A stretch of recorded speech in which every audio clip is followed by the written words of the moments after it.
They like to use it for I the. have to disagree with that. I don't know what's going on when you're saying that 7%. You've got to really overbreak it to make it start here like artifacts.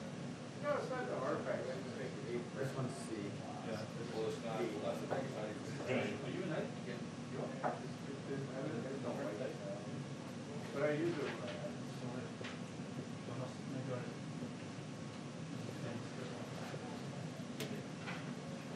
Two-minute warning on the press briefing. 2-minute warning on the press briefing. Thank you.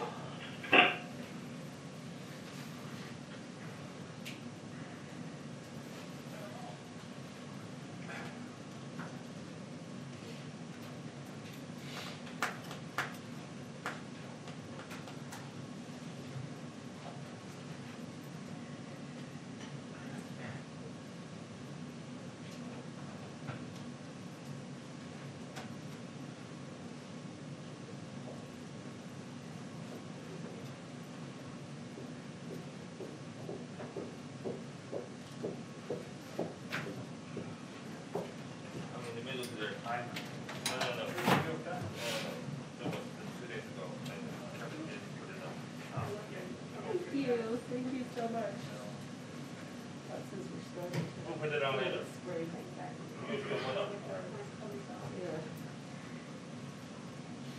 Hey, Kristen.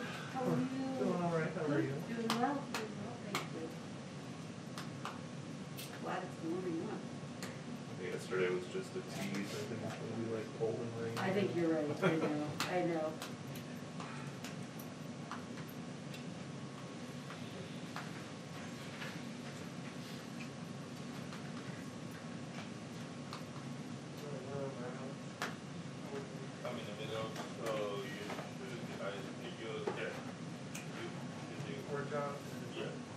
Am I?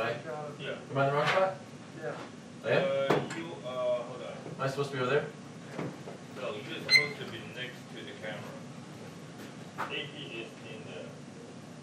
AP's in the hole. So where am I? So you're next to the camera. I'm here? Oh, yeah. Well, where's that? Everything's So next. you're mid-wall?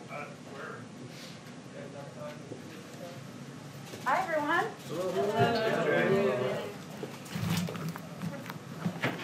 All right.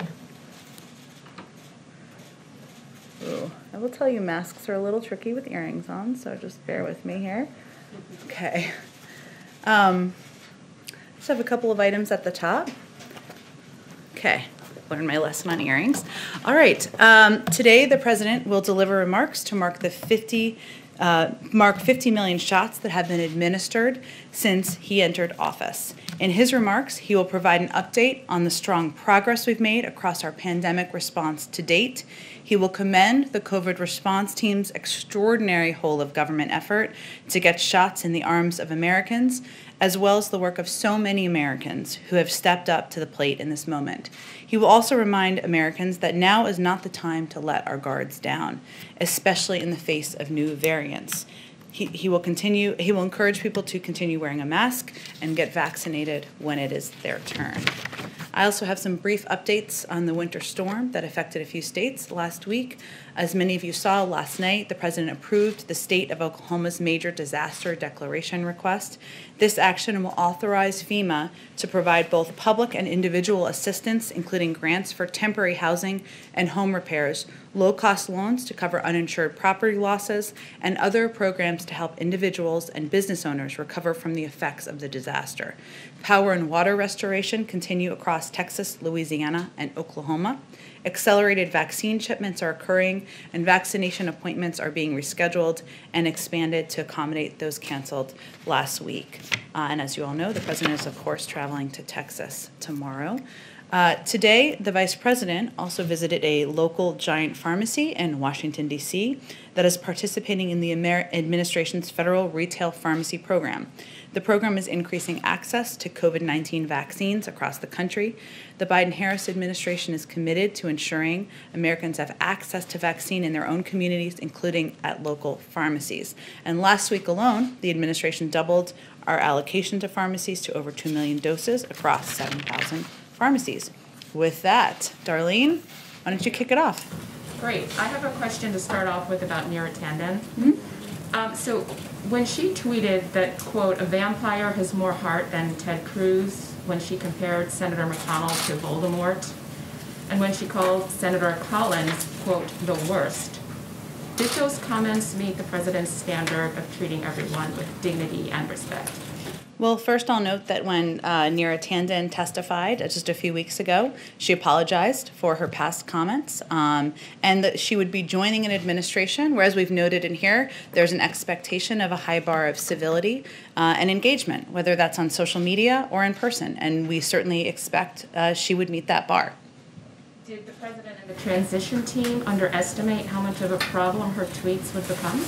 The president nominated Neera Tanden because she is qualified, because she's experienced, because she has a record of working with people who agree with her and disagree with her, and she has decades of experience, and plus she has lived experience of her own, having benefited from a number of the programs that she would oversee as a daughter of a single parent and somebody who benefited from food stamps at certain points in time. She would bring a new perspective to the role. That's why he nominated her to the job and why we're continuing to fight for her confirmation. On the 50 millionth shot this afternoon, is the White House able to say where and when that shot was administered, what state, even some characteristics about who may have received it? Yeah, it's a great question. I think the challenge is that we get data in from so many different sources on a daily basis, from states, from pharmacies, from mass vaccination sites, that we hit that point, hit the 50 millionth shot sometime yesterday, if not a little bit before, but we can't fine-tune exactly the person who hit that point, hit that shot. Thank you. Sure. Go ahead. Any update on the president's phone call or scheduled phone call with King Salman of Saudi Arabia? I don't have an update. As I noted yesterday, as soon as that call happens, we expect it to be very soon. We will, of course, provide a readout to all of you. You said when they do talk that the president won't hold back. Will he be following up this talk with actions? Are sanctions on the table? I think there are a range of actions that are on the table, but the first step is, the next step, I should say, is for the president to speak with the king. We expect that to happen very soon.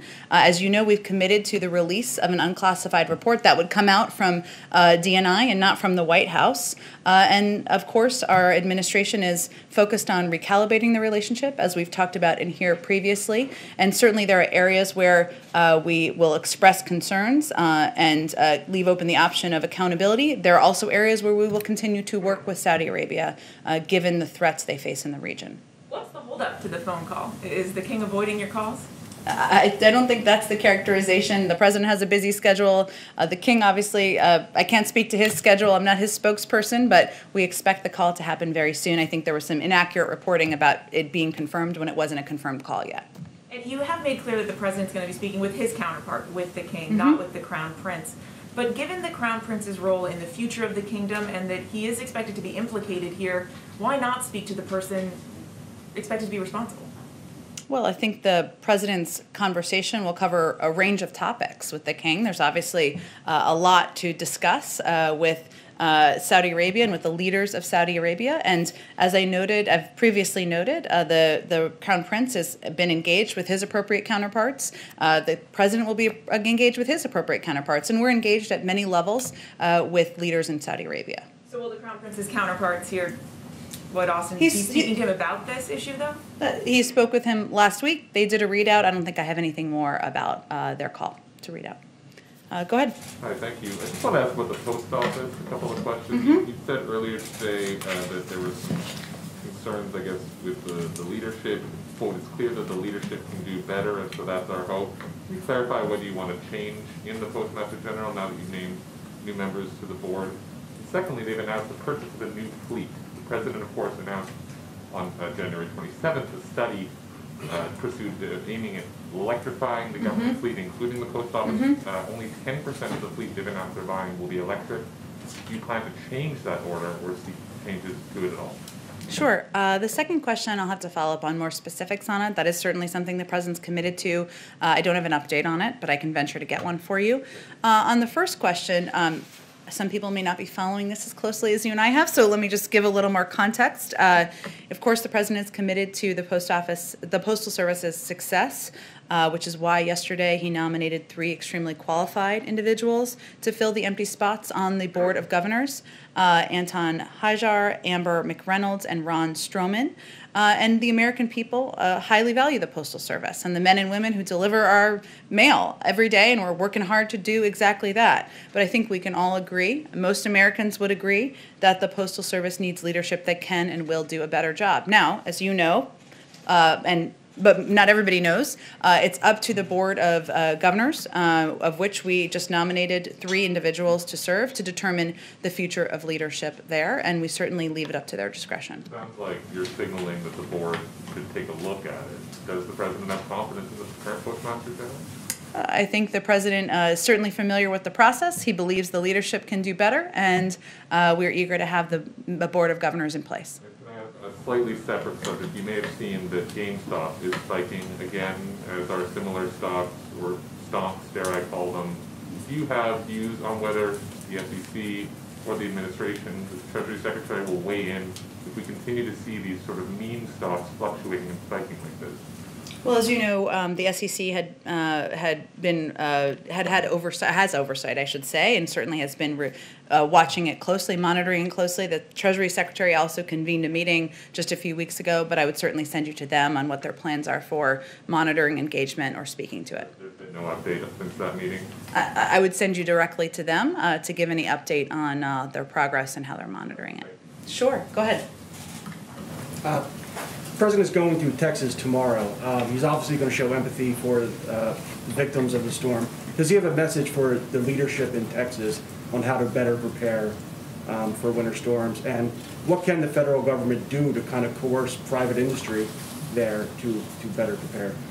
Well, let me first say that he'll be traveling for most of the day with the governor, and they'll be surveying the damage, and I'm sure he'll be getting an update and briefings from him directly. The president doesn't view the crisis and the millions of people who have been impacted by it as a Democratic or Republican issue. He views it as an issue where he's eager to get relief, to tap into all the resources in the federal government to make sure the people of Texas know we're thinking about them, we're fighting for them, and we're going to continue working on this as they're recovering. There's plenty of time to have a policy discussion about better weatherization, better preparations, and I'm sure that's one that will be had. But right now, we're focused on getting relief to the people in the state, getting updated briefings, tapping into all of the levers of federal government. There's a lot of hearings on the Hill about how the Capitol Police responded, or prior to the January 6th events. Mike Pence and his family were there that day. Secret Service had intelligence briefings, presumably. Is there any concern or review about how the Secret Service assessed intelligence briefings and whether there was any missteps on their part? Review by the Secret Service. I mean, Mike Pence and his family were at Capitol Hill that day. Clearly there was intelligence out there that suggested things could happen. And curious to whether there's been any review by the Secret Service or ordered about the Secret Service actions that day.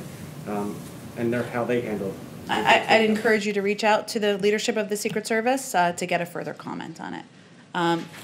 Go ahead, Kristen. I'll come to you next. Thank you, Jen. A little bit of housekeeping, a follow-up on the Texas questions, if I could. Will President Biden invite Senator Cruz and Cornyn to Texas with him to travel on Air Force One?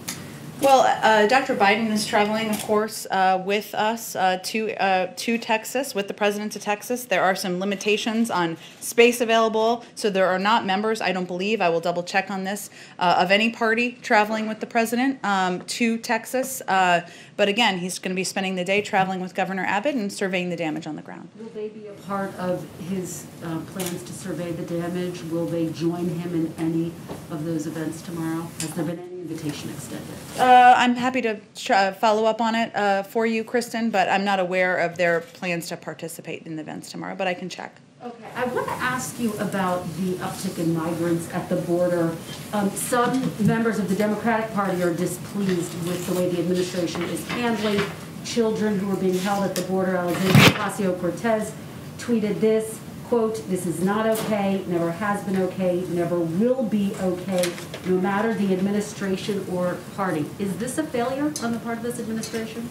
Well, first, I can't speak to what this is that is being referred to. Children in these detention facilities? Well, at the that's border? not what's happening. And, you know, we will be doing some briefings, of course, with members of Congress. But what is happening now is there are children fleeing prosecution, fleeing threats in their own countries, traveling on their own, unaccompanied, to the border. And our focus is on approaching this from the view of humanity and with safety in mind. And so the steps that we have taken is they are, of course, processed as quickly as possible, ideally with a maximum of 3 days through CBP. Then they are transferred to facilities overseen by HHS. We had to reopen a new facility that had previously been closed because of COVID protocols. Because previously, because we can't have kids in beds next to each other, we need space appropriate. It's been revamped. There's educational services there. There are health services and medical services.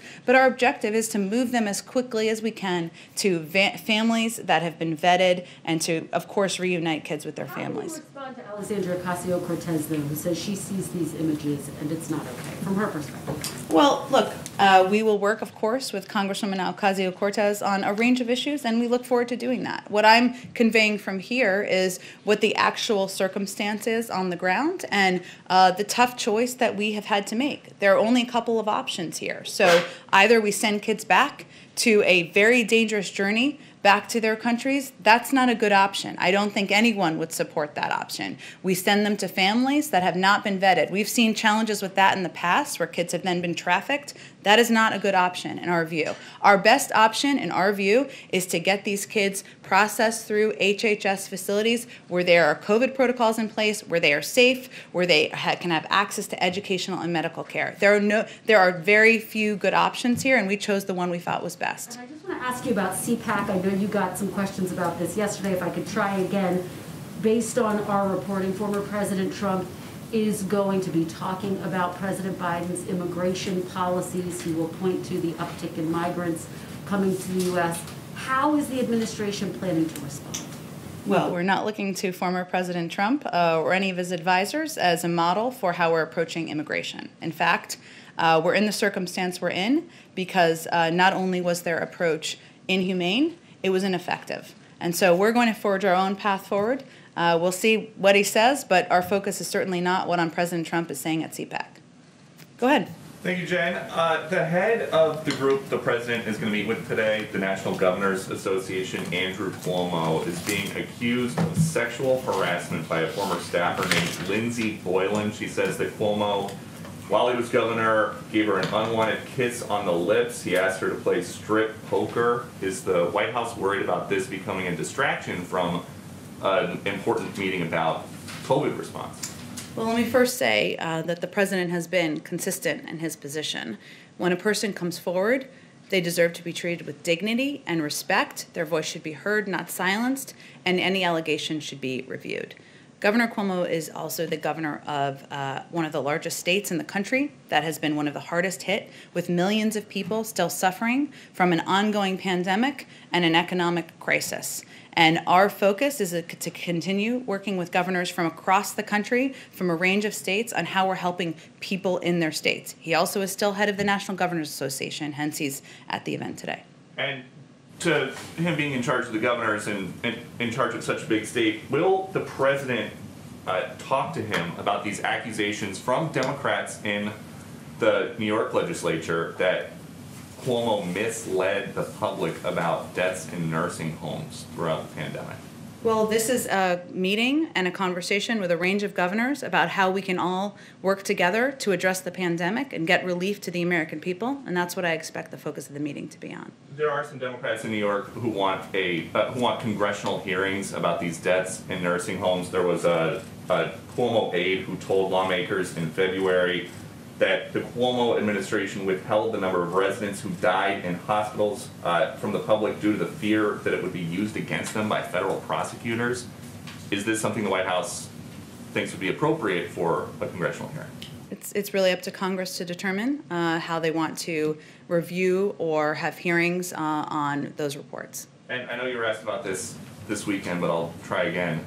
Does President Biden still think Andrew Cuomo is the gold standard for COVID leadership and that he's doing a hell of a job, which he has said about him? Well, first of all, I think to be fair, let's put all of the comments in context, which sometimes is missing from these conversations we have in here or during interviews.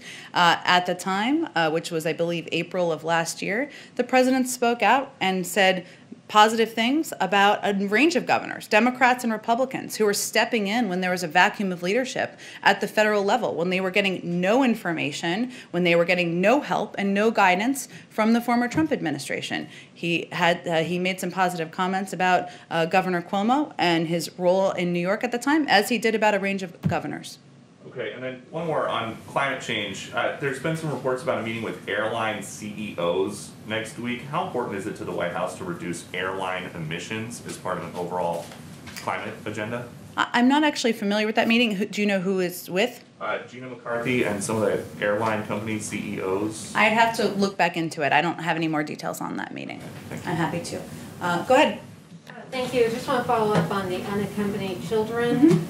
Is President Biden open to the creation of an ombudsman within the Health and Human Services Department? This has been proposed by Congressional Progressive Caucus Chair Pamela Jayapal. This person would be able to go in and check out the facilities, see the care that the children are receiving, and report back to Congress. Would the administration support such a role within Health and Human Services? I have actually not spoken with the president about that proposal by Congresswoman Jayapal. We have, I should note, I think someone asked this the other day, we have had cameras. The HHS has had cameras in there also to make sure people and the public, the media, are able to see the conditions in these facilities, and we'd certainly be open to supporting that in the future, but I'd have to follow up with him and our legislative team on that proposal. And that includes lawmakers obviously being able to go in and see the care of the children. We would certainly support that, sure. And, one more question. In 2018, it was discovered migrant children were being forced to take psychiatric medication without knowing the drugs they were taking, things like lithium and so on.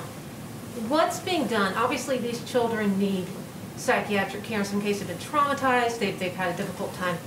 What can the administration do to assure that while the children would be getting the care they need, there would be no such abuses? Well, I would say first, we are not using the past management as our guide. And we have the Secretary of Homeland Security, who is, of course, overseeing in coordination with the HHS Secretary, it's a mouthful, to ensure that these children are treated humanely.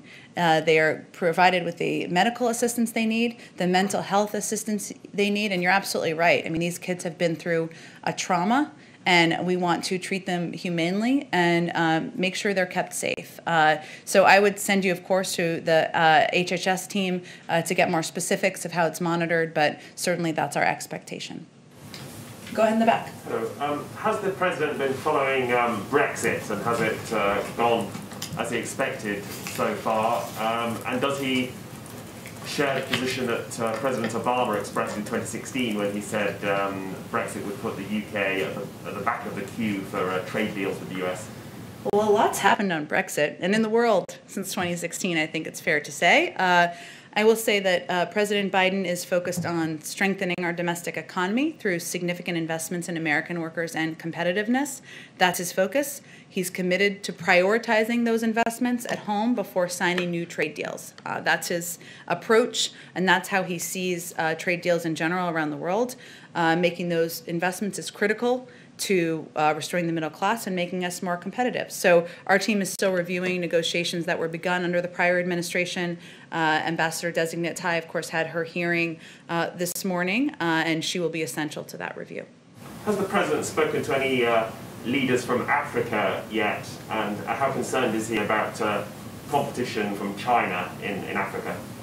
Well, certainly we've long been concerned. The United States has long been concerned about competition from China and Africa.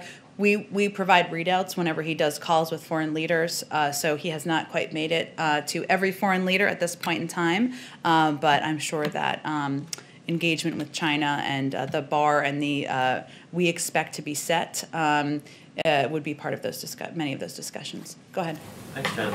Senate Budget Committee Chairman Bernie Sanders said this week that he's open to using reconciliation to pass the president's infrastructure package. Is the president open to that approach, and has he spoken with Bernie Sanders about it?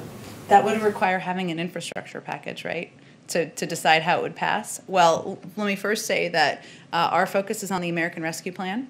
And of course, the president has talked about what his Build Back Better agenda would look like on the campaign trail. Infrastructure is a part of it. He's been a long fan of investing in infrastructure, long outdated, long overdue, I should say. But he also wants to do more on caregiving, help our manufacturing sector, do more to strengthen access to affordable health care. So the size, the package, the components of it, the order, that has not yet been determined. And I feel like that's the next step. I don't expect the president or any of us will preview anything until we have the American Rescue Plan through. And just one more. The chief of staff said yesterday that the president would overrule the parliamentarian if she decides that you can't raise the minimum wage as part of this broader economic relief package. If that is the decision, what's the next step on raising the minimum wage? Does he expect to introduce a standalone bill? Would it be part of this upcoming economic, broader economic package? Well, first let me say it would be a serious step for the vice president to take that step, and obviously she and the president respect the historic institution of the Senate. It would also require 50 votes. So it's not just a standalone step that any vice president could take. In terms of the minimum wage, we're still waiting for the conclusion of the parliamentarians' view on whether or not the raise in the minimum wage can be included, I should say, in the American Rescue Plan. That's where the process is at this stage in time. The president included an increase in the minimum wage because he believes it should be, it's long overdue, and American workers should not be struggling to make ends meet. But that's the next step, and we'll have to go from there. And just one more. Is the administration considering easing social distancing rules for unaccompanied minors in these detention facilities to allow more unaccompanied minors to be in the facility? I'm not aware of that consideration. I mean, one of the reasons that we opened this facility, revamped this facility, is because we did not want to put unaccompanied minors at risk, and we obviously follow CDC guidelines, which is 6 feet of separation. So my expectation is we would continue to follow those guidelines. Go ahead. Thanks, Jen. So March 21st is coming up as the first anniversary of border restrictions between the U.S. and Canada and Mexico. Back in October, Republicans and Democrats in Texas demanded that the Trump administration release a plan for reopening the border. These restrictions have obviously divided families, they've devastated the economy on the border. Can we expect a plan from the Biden administration anytime soon on potential border reopenings, and what would the parameters for that look like? I do expect there will be more on this soon. It would likely come from the State Department, so I would send you to them for an update on the status and the timeline. Go ahead. Thank you very much, Jen. I wanted to ask about the domestic terrorism review. The president asked for a 100-day domestic terrorism review. He had the DNI take charge of that and work closely with the FBI and DHS. What does the president expect to come out of that review at the end of 100 days? Does he want to see a report, a list of recommendations? What is he expecting to see, and what would we expect to see out of that review? Well, we have more than 60 days left until we hit 100 days. In terms of the format of what the review will look like, I would expect some form of a report. I don't know yet if it will include specific recommendations or if it will then launch a policy process. I can talk to our team and see if there's more specifics. Has the president been briefed and updated on the progress of that review? We're about 35 days into it. As you know, the president has daily meetings as a part of the PDB, and is certainly tracking threats to our homeland is a part of what's discussed there, but I don't have any update for you on updates on the overall report that's not due for more than 60 days. And what's the president's assessment now of the threat from domestic terrorism? We obviously saw domestic terrorists involved and armed groups involved in the January 6th insurrection. In the subsequent weeks, how has that changed? Well, the reason that he asked his national security team to do a comprehensive review was so that he wasn't looking at it, and we weren't looking at it through the prism of one event versus another event or through a political lens. So I'm not going to be able to offer for you a day-by-day or week-by-week assessment. We're going to wait for this review to conclude, and then we'll use that as guidelines for our process and our policies moving forward. Go ahead, George. Thanks, Jen. I have a question for myself and then one for reporters who can't be here. On the budget, new presidents put their own stamp on the budget, and all recent new presidents have given a speech in February that talks about the budget, and then within a month or so submitted their revisions. Can you talk about what the president's timetable is, and given and how much it's affected by the fact that the pandemic, the less than cooperative transition, and the failure to confirm a director? Sure, George. Well, the president is certainly looking forward to sharing his budget priorities for the fiscal year with Congress and, of course, the American people as our nation faces unprecedented challenges. We anticipated during the transition, and we talked about it a bit during the transition, that the budget would be delayed due to some intransigence we encountered from political appointees at OMB during the transition. Those roadblocks definitely delayed the process.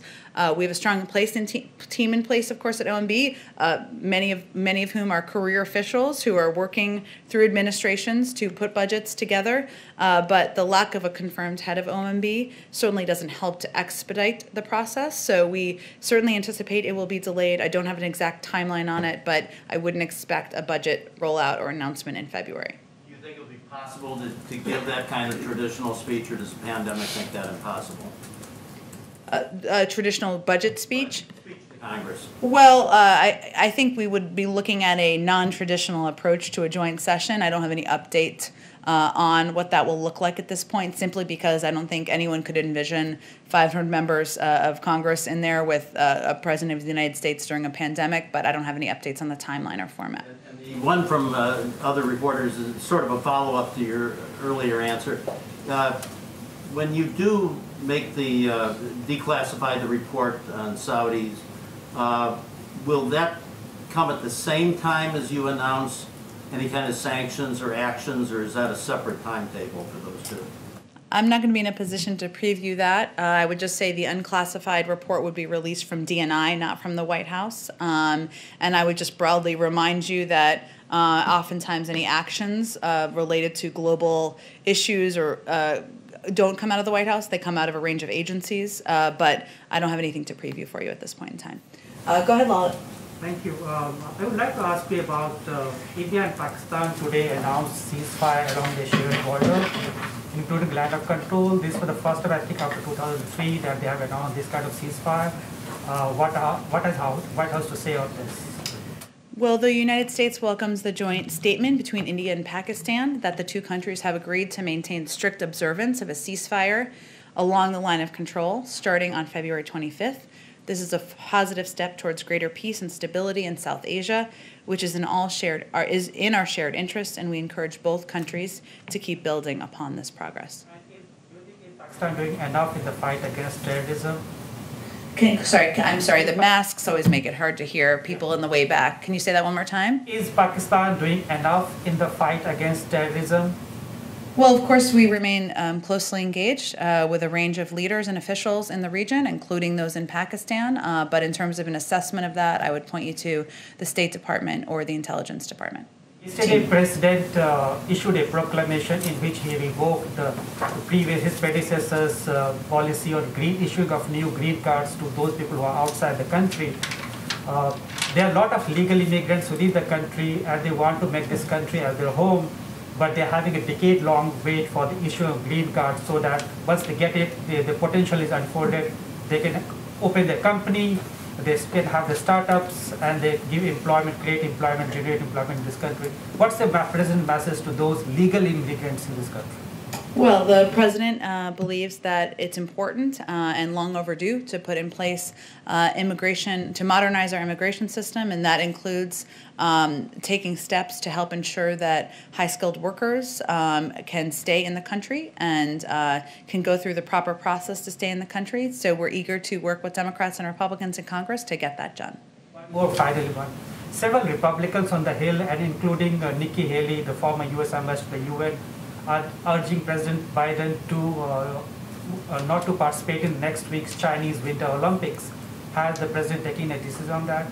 There hasn't been a final decision made on that, and of course we would look for guidance from the U.S. Olympic Committee. Go ahead. Thank you, Jen. Back on immigration, do you believe that you have a crisis at the border, and is the government now acting as if you had a crisis at the border?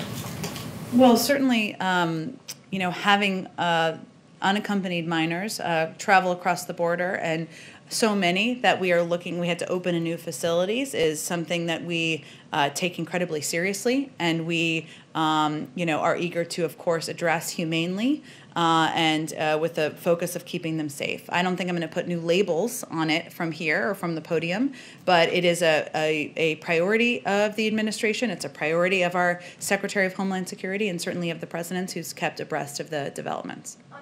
Reunification, the lawyers, the pro bono lawyers that have been working with the families and trying to get them together announced yesterday that about 100 families have been reunited from those 600 kids that were in the system and lost. Has the government been working with those pro bono lawyers as well to get that process going? Well, this program is being overseen, the Family Reunification Task Force, by the Department of Homeland Security, by our Secretary of Homeland Security. Of course, he will be doing an official report at about the 120-day mark, but I would send you to them for any updates or status of our work with those lawyers. Texas ruling about the 100-day moratorium on deportation, will the government appeal to a higher court? Will the legal process continue? Well, let me first say a couple of things about this, because we haven't talked about this in the last couple of days. The pause on deportations was a time to reset our enforcement priorities so that we focus on threats to national security and public safety, as opposed to mothers and fathers who are longstanding members of our community, who are in many cases performing essential work during the pandemic.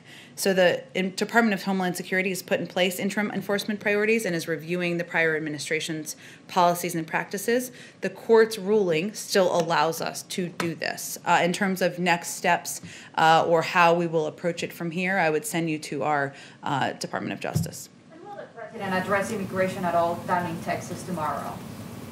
The President will be certainly speaking about COVID and addressing the pandemic.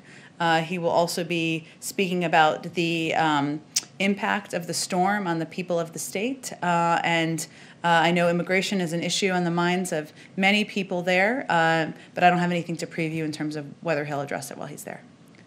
Go ahead, Josh. Ahead of the vaccine event this afternoon, the President has made equity a key part of his response. Still mixed results on that. Some states have no data, for instance, on race with people vaccinated. Other states, the data is showing that white and Asian people are getting the vaccine disproportionately as compared to Black and Latino people. Does the President think enough is being done with regards to equitably distributing the vaccine?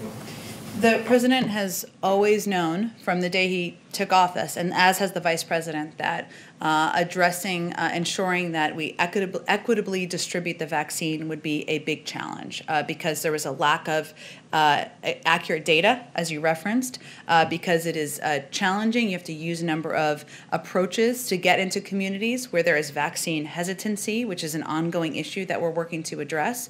So, of course, he feels that there is more that needs to be done, and that there is more that across his team he will continue to encourage people to take action on. Now, there are a number of steps, including partnering with community and faith-based organizations, enhancing public transit options, working, of course, distributing vaccines to pharmacies, opening mass vaccination sites, that we are taking as an administration to more equitably distribute the vaccine. But there's more work to be done, and we expect as we get to the point where there are enough vaccines for Americans, 300 million by the time we get to the end of July, or if not sooner, that one of the challenges will be ensuring it's equitably distributed and that people who are have a history of vaccine hesitancy take the vaccine.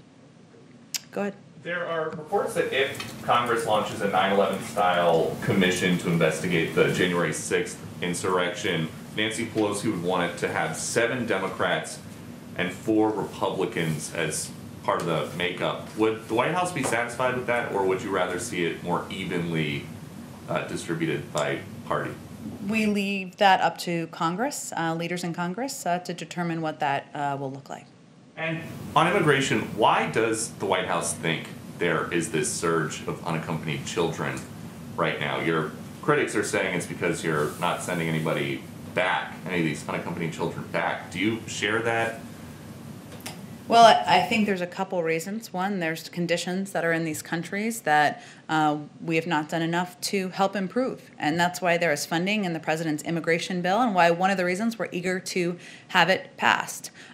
We don't feel that sending unaccompanied minors, kids, back to take a dangerous journey is the right step to take. And that's not something that we're going to do as an administration, and it won't be our policy. But we always need to keep communicating more effectively about how this is a dangerous time to travel. This is a dangerous time for families to come, for children to come, and we'll continue to work to do that more. And when the president had half a dozen Republican lawmakers in the Oval Office yesterday, they came out, they shared, they thought it was a good meeting, but they said the COVID-19 rescue package never came up. Why not? Well, did they raise the COVID-19 rescue package? I don't, the president says that he makes it a top priority. He talks about it with great urgency. He could have brought it up, and I'm just curious. Well, the meeting was about a supply chain executive order, something that there is a great deal of interest on and bipartisan support for. The only time the president talks about the American Rescue Plan is not in meetings in the Oval Office. He picks up his phone and calls Democrats, Republicans, and others on a regular basis. And I think he's used every opportunity he has to make the case publicly, to have those conversations. And it's probably why more than 70% of the public, including the majority of Republicans, support the plan. So that is not a signal that the president has conceded he is just going to pass the package with Democrats? Hardly. Look, I think the president's view is that this is a package that will help get the pandemic under control. It will help put people back to work. If somebody has a better idea, by all means, bring it forward. We have not seen one. This is a plan that he remains committed to, and he is hopeful that Republicans, many in Congress, will follow what their constituents want. And the American people clearly want this rescue plan passed. They clearly want money for vaccinations. They clearly want schools to reopen and funding to reopen schools, and they clearly want direct checks. So hopefully members will listen to that, and we have plenty of time for Republicans to vote for the package. Thank you, everyone. Thanks, Jen.